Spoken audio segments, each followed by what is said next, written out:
In this video, I'm going to show you how to not be disqualified on Attapoll. So you guys want to follow these key strategies to avoid disqualifications or anything like that. So number one, you want to complete and update your profile accurately. So whenever you create your Attapoll account, make sure you're using the correct information. Make sure you put in the correct zip code as well. Why? That is because Attapoll uses your profile to match you with surveys. Incomplete or outdated profiles can lead to mismatches, resulting in immediate disqualifications. Next up, you want to choose high star rated surveys.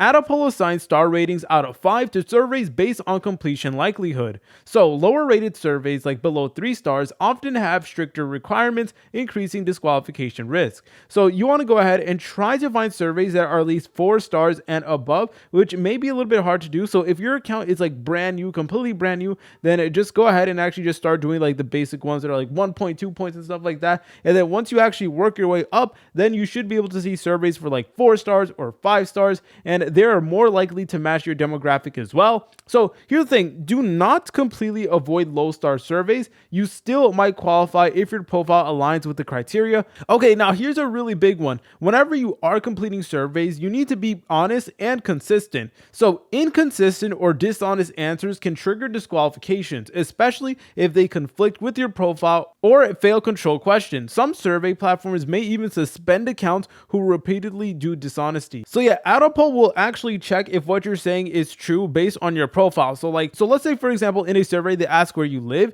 you need to be honest about that because Attapoll does actually know the truth. And if you do lie, then it is going to disqualify you. And also sometimes there's just like really basic questions that you need to go ahead and just do. And that's to weed out people who are just pressing random buttons. So the last thing you want to do is just press random buttons. That is really bad, guys, because that could actually get your account permanently disabled, and you really don't want to do that. Also, you want to pay attention for attention checks. So surveys often include attention check questions to ensure you're reading carefully. So failing these can lead to immediate disqualification, and you don't want to do that. So avoid rushing and make sure that you actually take the time to read all the questions and stuff like that. And also just avoid using any like VPNs or proxies or stuff like that, because that could actually like mess with your device address and your device location, and that could actually trigger an error, causing your account to get disqualified. But if you guys found this video helpful, make sure to leave a like and subscribe. I'll see you in the next tutorial.